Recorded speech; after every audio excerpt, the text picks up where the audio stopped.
social currency was built upon performance. So you can't be number last and a Mac Daddy. He didn't go.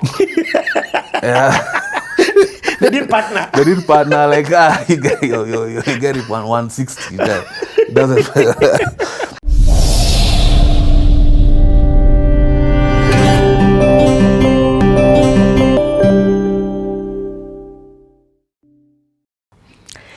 Ladies and gentlemen, boys and girls, welcome to another session of The Playhouse. Yani, I'm excited. Super excited to be bringing you another CTA. We have three venues where we shoot CTA. We shoot CTA at Hemingway's. I say a lot of the times when you see us at Hemingway's, know that it is a corporate shoot. We shoot CTA here in the location that we are today. In this space, it's more chillax. It's more your music and entertainment. It's more your lifestyle. It's more your, it's a bit of a less, it's a good vibe. And then now there's a third venue that we shoot at. At that third venue, there's some amazing call to actions that we do. So a lot of the times when I do that, CTA stands for clean the airwaves, but CTA also stands for call to action. I call you guys to partner with me in doing those different actions. Today, we're in this venue. And I promise you, this CTA is going to blow your mind. I'm not even done that justice by saying it like that. Let me say it like this. We've had over about 90 CTAs on this platform. This CTA right here is hands down on the top 3 most impactful CTAs that we have ever done, and I think that we will also ever do. This CTA, Mama and Aizo have been asking me, why did you choose this guest? What's up? Tell us. This is going to be the unveiling of the guests. So I'm not even going to intro him through his credentials. I'm not even going to intro him, and it's the first him that we're having this year. This year we've just had a lot of ladies, so this is the first gentleman that we're going to be having. I'm just going to say that this CTA is one that you want to share and that you need to share with as many people as possible, because all of us have somebody like this in our families. This CTA is going to answer a lot of questions that people have. This CTA is going to set a lot of people free. This CTA is going to inspire you. This CTA is going to let you know that no matter how low you are and no matter how hard things get in life, there's always a way out. The light at the end of the tunnel is not a train coming for you, but it's actually daylight coming your way. I am so excited about this conversation. And let me just say, it is an honor to have the gentleman in front of us. Yes, I know you're wondering, Yani, who is this? And also let me add and say this. I'm beginning to bring people on CTA who per se are not the normal celebrities that are out there. The celebs are coming back, don't worry. I promise you, all of you guys who've been in the DMs and the comments asking for the musicians to return, they're back-to-back lined up this year, and they're going to come, and when they come heavy. But I promise you, sometimes the people who are not as famous as the celebrities also have such an impactful life transformation story. So this is a CTA that I'm going to unveil to you. So ladies and gentlemen, in fact, I call this one the unveiling of the guests. So ladies and gentlemen, and of course with me, I've got none other than Aizo and Wama in the building. We've had breakfast, so I need some energy up in here. Put your hands together for none other than Eric Mutiso!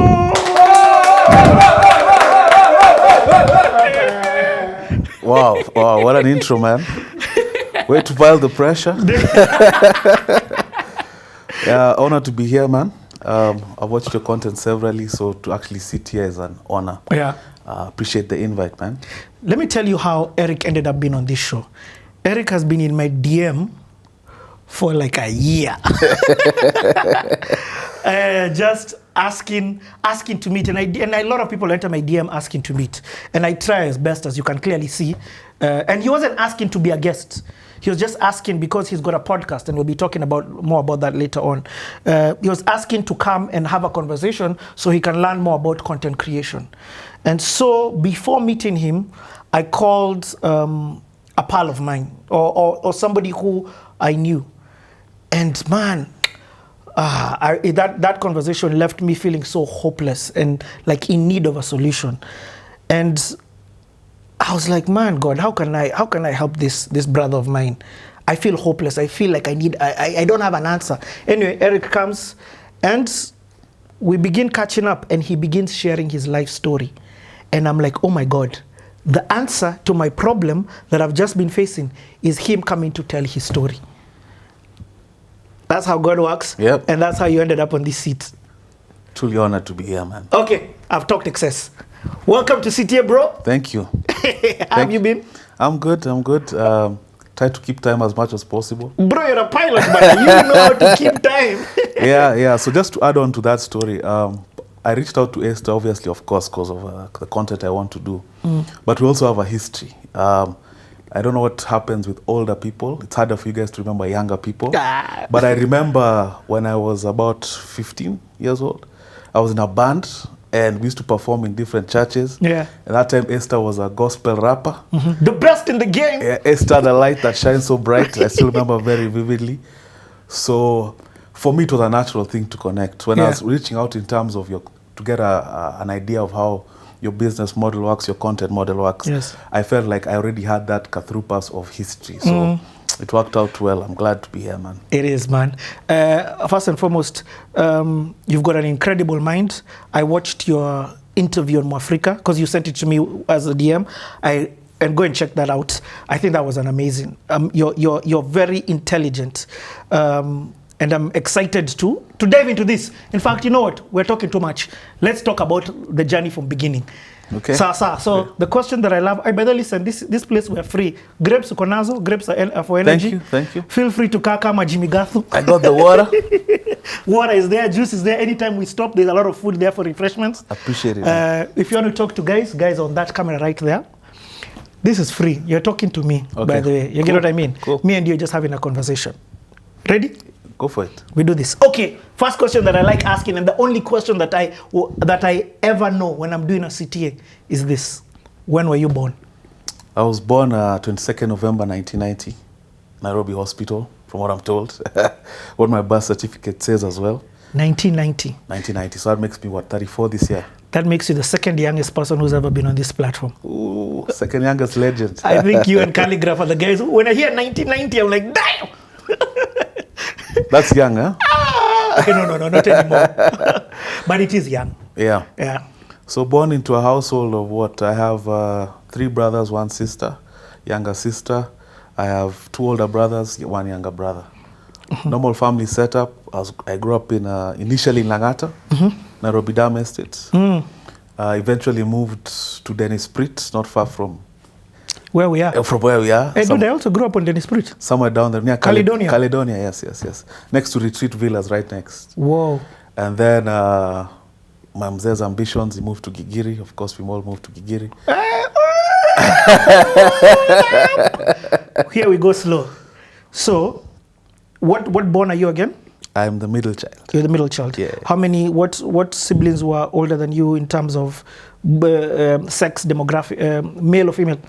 2 older brothers, a younger brother, a younger sister. Okay, your middle bang, eh? Yeah. And this is 1990. What's your earliest memory? Do you remember Nairobi Dam? Do you remember? Vividly, because we moved out when I was 9. So 9? Yeah. So a good amount of my developmental years were there. Nice. I remember, of course, playing football, riding bikes, being routeward. Routeward is like when your bike is taken by someone. So if you know Nairobi Dam, it borders Kibera. So there was that nice urban ghetto mix in the mix going on. So one of the precipitators of us actually moving was that incident. I remember I got to my bike and my dad was like, you guys see. Just explain precipitators for my. One of the reasons I'm joking. my mzee elected to of course this is all hindsight. Well, Yes. Now that we're older, we discuss these things as adults, and he says that was one of the things I was like, and I can't be in a place where my kids are losing their bikes, you know. So he aspired a bit higher. That's how we ended up now moving to Dennis Prit. Okay. So tell me a little bit about the family setup this time. Tell me about what's your relationship with your dad, with your mom like. Just let me understand more how the home environment is. So I grew up with just my elder brother and my younger brother in the same household. My elder brother grew up elsewhere. My younger sister is way younger. Okay, so you've got a blended family. Yes. Okay. Yes. Okay. So typical household, I mean, what do you want to know exactly? Like What's your relationship with you and your dad like? very tight. I think second to my wife. that's a person who probably were the tightest in life. Yeah. Whoa. Yeah. Okay. That's amazing. For many reasons. My dad is a solid guy all around. From having your back, pursuing you as a pups, keeping you accountable. He's taught me unconditional love through how he's treated me. And I've seen him treat my siblings, and I've seen him treat the wider family. He's kind of the patriarch in his own right, yeah. Because his dad died early. He had to step up. He had an elder brother who was an alcoholic. So he had to step up young and kind of chaperone the family out of poverty. So they had a rural-urban migration. Urban-rural. So his dad was a military guy who died when they were very young. So they moved from Nairobi. Because that time there was no life insurance. Yeah. Once you're the breadwinner, chips, it's like that. Yeah, so he moved from Nairobi, I think, was it Westlands? One of these proper primaries, proper shags for thatching the classroom with cow dung kind of poverty. So that culture shock. And then his elder brother was never able to assimilate because he was about, 9? So that thing shocked him too much. And he ended up an alcoholic. So my dad had to step up young by way of academics and was able to lead the family out of poverty. What does your He's a lawyer. Oh, he's a lawyer. Yeah. First of all, I'm so happy, man. You talk like me. You're such bubs. I feel like I'm talking to one of my kids. When a guy says he didn't die, when they say he chipped, I'm like, I relate, bro. I love it. So, but then that means I can already tell your babs. You know what I mean? Yeah. I can already tell the kind of environment and the places that you grew up and you're thinking. So, at this time, what about your mom? My mom also was pretty much there for us. Typical upbringing, man. She kind of spoilt us in terms of, we always had the kind of finer things, even in the Nairobi Dam context. Us guys used to travel, we used to go outside the country. We used to have a yearly vacation, which to us we thought was normal, but to our friends, they'd be like, you guys went to France, what? What? So, and then later I found out my dad, a huge sacrifice of him not drinking was a conscious decision. One, of course, because he saw his pups, and just to afford us some things that cumulatively, just having a drinking lifestyle would take away from your family. So it's not that he was bawling at you out of control, but it was an intentional sacrifice so that we can get that exposure. Wow. Okay, hold on. I mean, that's big. You're talking about at this age, between 0 and 9, you've already flown out of the country. First time, I was 4, went to Frankfurt, UK. By 9, probably had gone maybe 6, 7 countries. Wow. It was a yearly thing. Okay. Yeah. So you are well off to do. Oh, actually, to be honest, I love what you've said because I don't want people to mistake that with the current lifestyle. Yes. There's a difference. There's levels to the barbs. Yes. let me say that. There's levels to these barbs.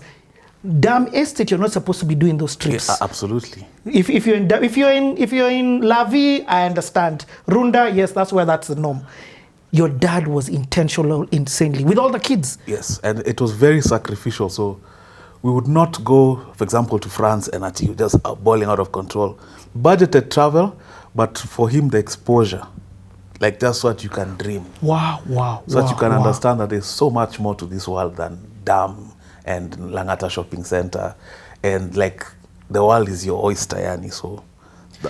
I'm going to say that again in case somebody has missed it, because I know sometimes when people begin hearing this, I've understood the CTA audience, the different levels of CTA audiences that we have. People can hear that you're flying out and automatically they've already put you into a box of you're very well off to do. You are not. No. This was your dad making conscious choices and intentional parenting to expose his children. Yes. And you would go all the siblings. All of us. Yo. No, that's to your pops and mom. And that of course ties also into how I ended up with my career. So I'm a pilot, like you said.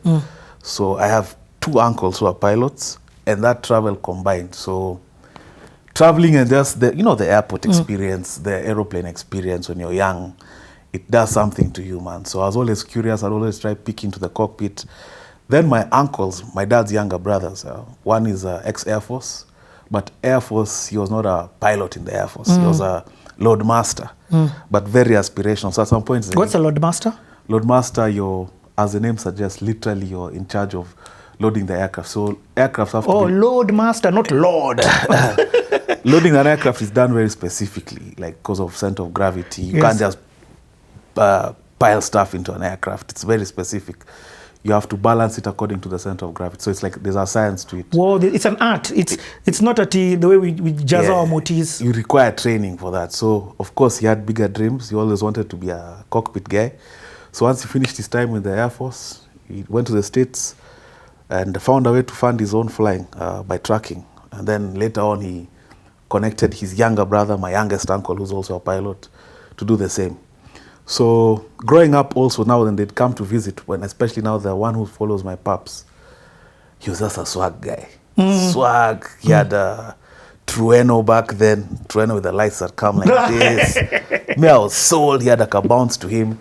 So that meshed the travel exposure, seeing him. That for me, I knew what I wanted to do from Kitambo. What's the relationship like? First of all, this is going to be such a good CTA. Wow, I'm going to enjoy. I'm going to enjoy. I don't know about the audience, but me, I'm going to love this. What about the relationship between you and your siblings? Very good, very good. Typical. Nothing. Older brother, always looked up to him. Typical rivalries, nothing crazy. Younger brother, very protective of him. I met my eldest brother later in life, and my younger sister came a lot later. So my immediate older brother and my younger brother are the ones we grew up together. Typical boys' household. I get it. Playful. Of course, the different developmental ages. At some point, your elder bro, like now you're 10, he's 13, so he's doing teenager things. Yeah. And then I become closer to the younger brother. So just typical. Nothing out of the norm. Okay, so by the time you've turned 9, it means you've already started school. So let's dive into that. What's the first memory of school you have? First memory of school, fighting to not be left in school. That's now nursery school. I remember being dropped off and being like, Z, why are you leaving me? Why are you leaving me with these strangers, man? I actually remember like it was a thing, like being chased around, being calmed down. That's one of my first memories. Hey, Maze, nursery is just a blur. Yeah? You're just moving from moment to moment, man. 1 minute you're drinking milk. 1 minute you're in class trying to figure out what they're saying. Next minute you're being forced to nap. You're not sleepy. Yeah, so those are some of the memories I remember. I loved school when I went to primary. I was in Consolata. Okay.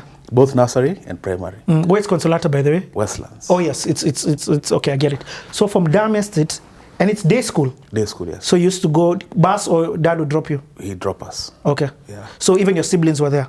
Yes. So when do you go to class 1? 97. Okay, damn. We've progressed fast. Normally 97 on a CTA guy is talking about he's 19. 97, I was 7. You're class 1.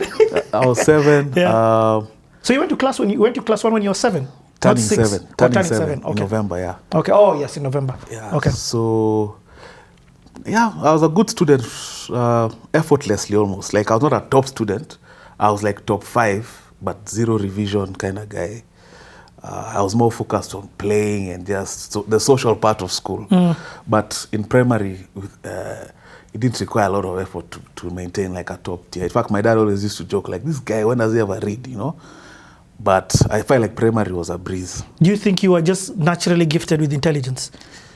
Do you think it's like, did you like, or did you like reading? Like, I'm trying to figure out, is intelligence a gift that people are given?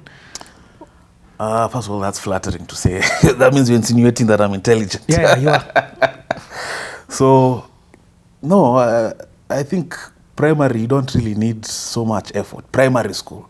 I'll explain further when we get into high school what I mean by high school. If you don't make an effort, the gaps show. Okay. Yeah, so primary, I feel you can get away with it. So I was always a guy of minimum effort. I'd get my homework done. I would study for exams. So once I realized I can be top 5 minimum effort, why am I pushing so hard? So I'd focus more on things like football. Okay. Just marking about, basically. Yeah. I don't want to quickly pass through this primary. But more, I want to touch more. What's friends like? What's the social gathering like?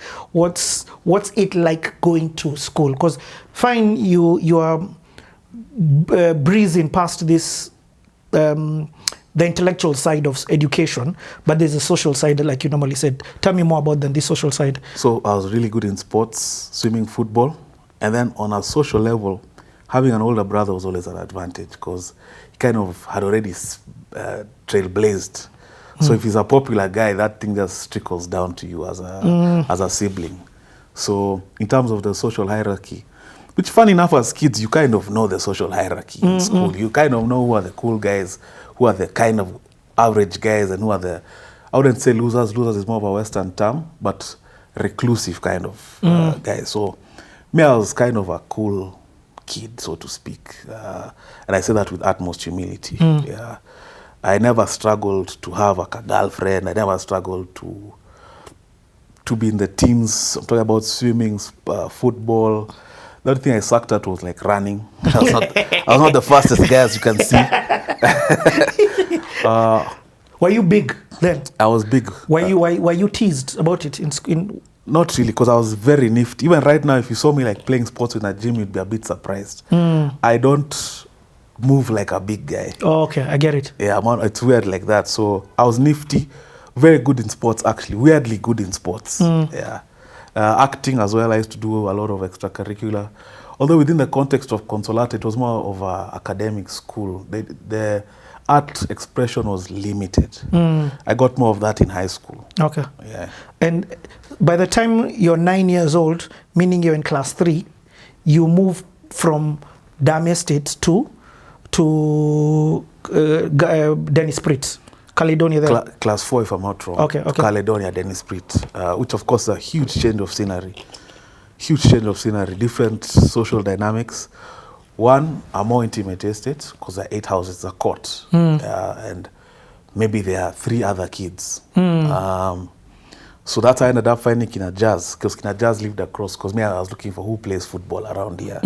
So I went around exploring, eventually I crossed the road. Then I meet these guys playing football. They introduced me to music, and that's when now my love for music starts. Okay.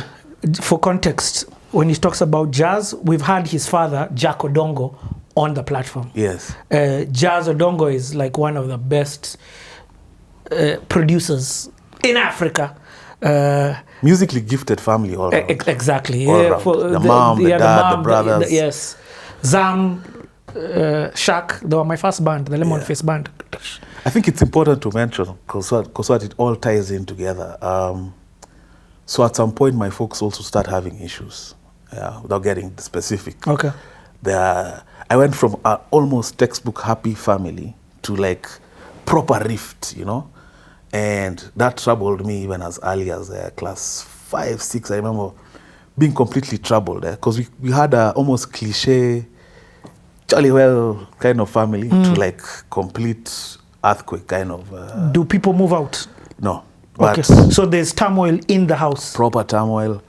Of course, African family, no one's talking about the turmoil. Everyone can see the turmoil, no one's addressing. My mom tried here and there, credit to her.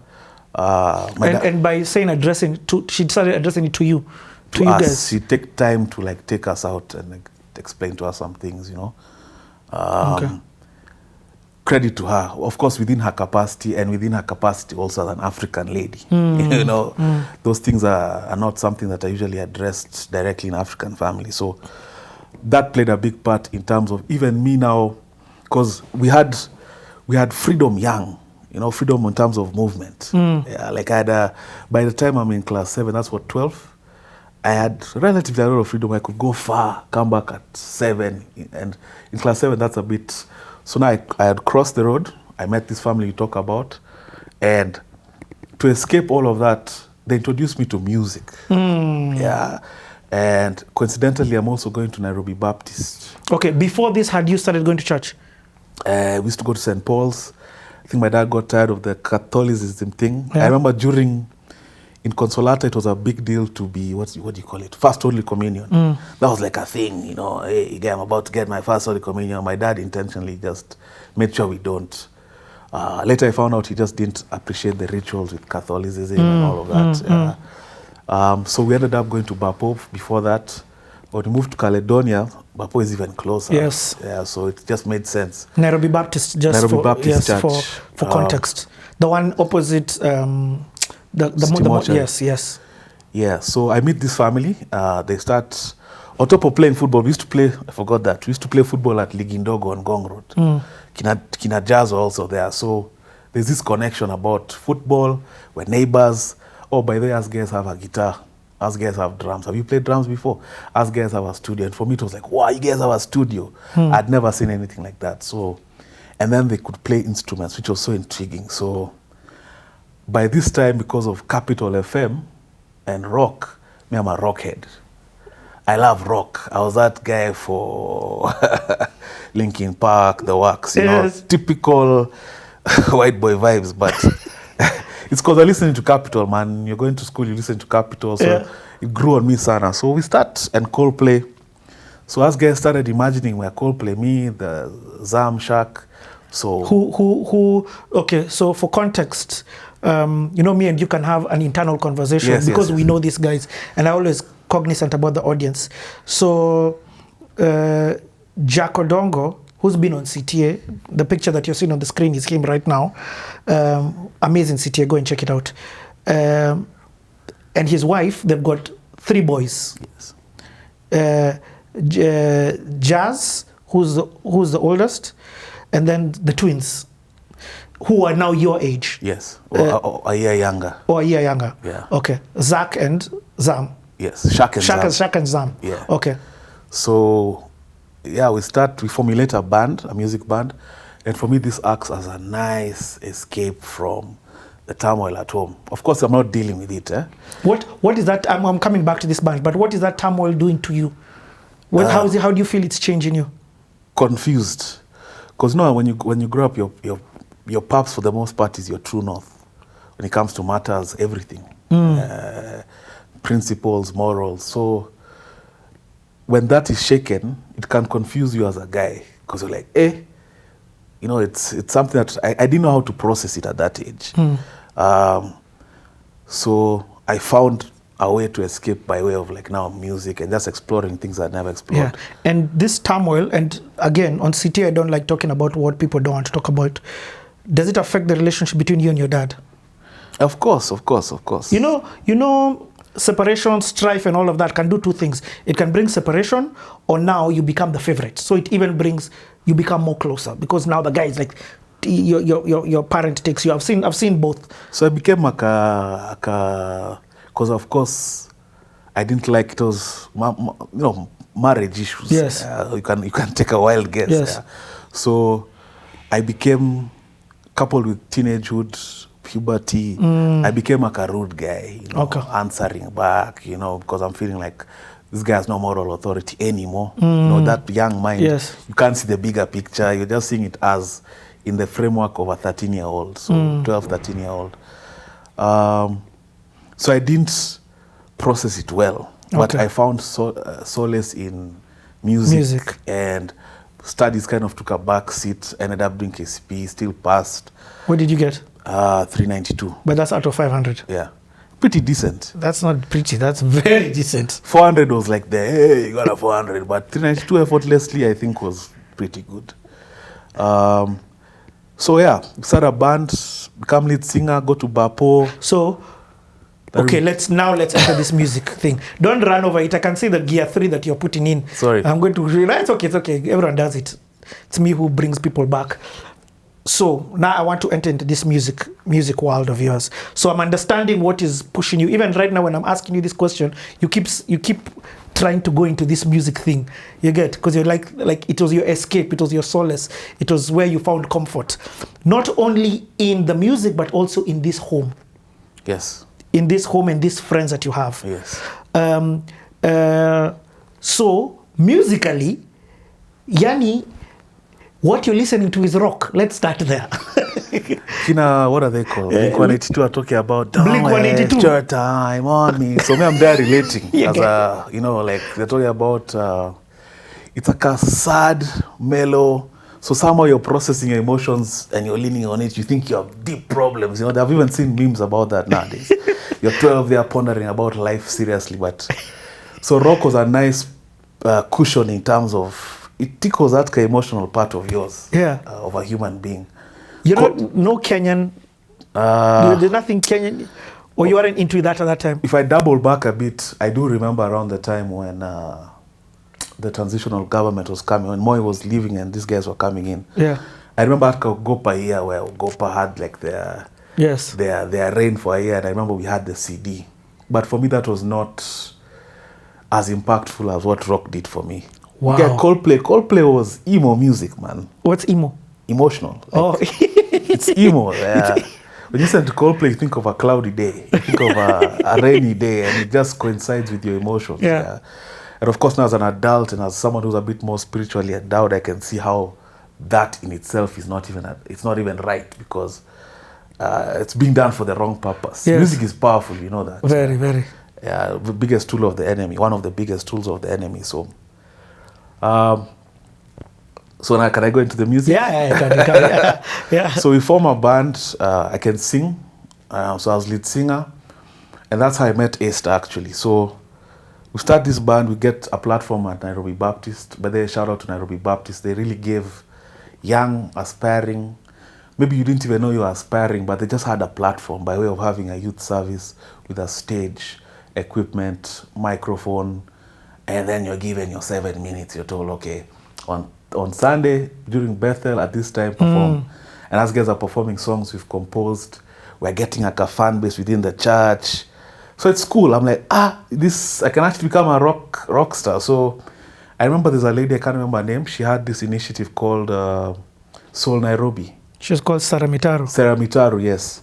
And so Nairobi, the principle was we go around performing at different churches and do a cleanup after. So it was like a positive initiative. Let's clean up Nairobi. For me, it was just performance, yeah. And so we meet in town, and there was a bus to take us to the different venues. And this is when I meet Esther. Esther is this young, energetic, vibrant guy with storos for days. With a guy who, it looks like a match made. You're like, where did Giuliani and Esther go? I remember thinking, even at that young age, I'm like, where did these guys? But they were tight and they used to perform. And I remember just listening to your story. And so Nairobi happened. I'd already gone into high school. Let me talk about now transitioning from Consolata into St. Mary's. Okay. Before that, on the music thing, you talked about your band. You guys were called Metanoia. Metanoia, which means change from evil to good. Oh, that's actually what I was going to ask you. I think Hebrew, if I'm not wrong. That was one of my bandmates' conceptualizations. And then in this band, you were the singer. Lead singer. I'm the lead singer in my band. That's song by Eminem. Yeah, Eminem. Yeah. So for real, you're the lead singer? Yeah. I could actually really sing. Yeah. And one of my bandmates was really gifted, so he could drum and sing at the same time. So he used to harmonize, Zam. Zam, yes. Yeah, so we had some really good songs. Actually, when I think back, I'm like, part of the reason I also went through my strife now and I tie to spirituality, I'm like, you guys are about to lead youth in a positive way from a very young age. The enemy had to capture me young, and he created the environment. The environment blossomed for me to be captured for a solid 15 years because it was impactful. Even at 12, I remember we'd perform in Bapo and guys would feel moved. We had a song called Tomorrow Will Be Good, and I remember guys were like, they'd feel, what, 12, 13, so... Wow. And who's writing the songs? You? Me Are and you a Zam. songwriter at this time? Yeah, me and Zam, primarily. Wow. Zam would write the music, I'd write the lyrics. Who's in the band at this time? So it's me, Zam, Shak, a guy called George, and Kato Change. George Possum Keys? Yeah. George and Kato. Do you know I jacked your band? I'm serious. Later on, I went to form the Lemon Face band. Yeah. The Lemon Face band. You're telling me this? Zam, Shak, Newman. Just those guys, Lisador. Anyway, that will be for my CTA to say. But and the reason why I say that is because those guys were so good. I'm like, how on earth are these kids this amazing? So I took them to mentor them, and I'm trying to say this to say, you guys were so good as a band. The older version of that was Jazz. Ueta. Yes. I mean, Kato Change was in your band. Yes, Kato. yes. And these guys have all blossomed to be like outstanding musicians. If you ask them who are their mainstays music, if I could sing, they'll tell you for a fact, like I could have taken that path if I wanted. Like I was proper singer. I can still sing, but I'm rusty. It's been very... Drop it. So Anyway, so No, that. I have no. That band was good. I mean, that's so now I'm understanding the skill level, especially now with you as a lead singer, because like begets like. I always say that you are around your peers, so there's no way a work musician would be hanging around. Yes. This kind of people. Yeah. George Possum Keys is still till today, I say, one of the best pianists that I've ever. Kato is Kato globally, hands down. Yeah. From a guitar perspective. Zam and then went to Berkeley. Yes. Yeah. So I mean, if you know music schools in the world, Berkeley is one of the finest schools. Yeah. So around this time, I transitioned from Consolata. I told you I got my 393. Yes. I go to St. Mary's. So you did your the only primary school you are was Consolata? Nursery and primary. Wow. So my elder brother was in Strathmore. The goal was for me to go to Strath, because Strath was a good school. I didn't do well in the exam. They have like an interview before even your KCP comes out, where it's math and science based. I went. I think I flunked it. I don't think I passed. And then I didn't transition to Strath. I remember. Just hold on. Flunked is fail. I remember going. Maybe translation. sorry. Okay. I remember going to Strathmore with my mom and them telling me I was not successful. Then I went to St. Mary's, because it was the obvious thing. Strathmore is here, Saints is here. There was no one at the office. We put my results in an envelope under the office, and I got a call. So I ended up in St. Mary's. What year is this now? 2004, Form 1. Okay. Are you saved? Not. I was saved in a very juvenile way.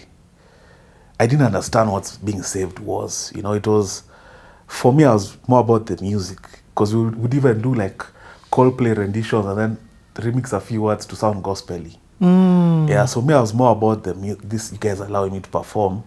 I was not really into I didn't understand. I didn't have the capability to understand really matters faith, you know, in a deep way, at least. Yo, that's so powerful. I'm even glad I asked this question. I got saved and then I became a gospel musician. So for me, the music is just a vehicle. As much as I love it, it's just a vehicle for me to put this message in a way that is palatable and understand that a certain generation can understand. For you, the church provided this conducive, enabling environment for you to be a musician, and therefore you just skewed your lyrics towards this without the understanding of... It offered a platform where, because there was no else where you could just go and perform at the Shika stage, perform. Here's an audience, a free audience. It didn't exist. So I went to St. Mary's. Let me just, it'll tie back. So I go to St. Mary's, and for me, absolute culture shock. Culture shock in terms of, one, it's a boys' school. Of course, there's IB, but IB girls are like, what, 15? Everything else is boys, and IB is like their own separate curriculum. So for me, the boys' only thing was a culture shock in terms of, part of the reason in Consolata, I think I also fared well enough, was fear of embarrassment. Can't be number last, you guy.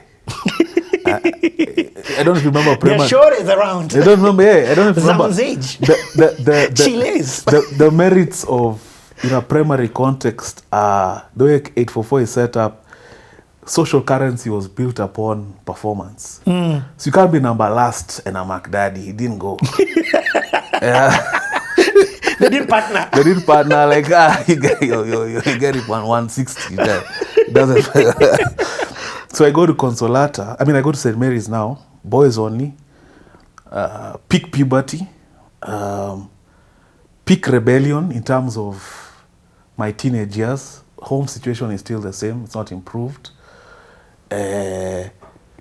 Boys, and I can come to school without combing my hair. There's no judgment. Homework is an option. Like, you guys are not checking homework. Like, some culture shock things that Consolata had a different kind of order where saints allowed you to be. If you're an academics guy, you're a sports guy, if you're a arts guy, figure it out, man. Us guys will only chaperone you so far. As opposed to a school where, where's your homework? You know, where's it? So that for me was a culture shock. And of course, I took full advantage, man. So I was like... What year is this, by the way? 2004. Okay. let's take a break right here. When we come back, let's start it from 2004. Okay.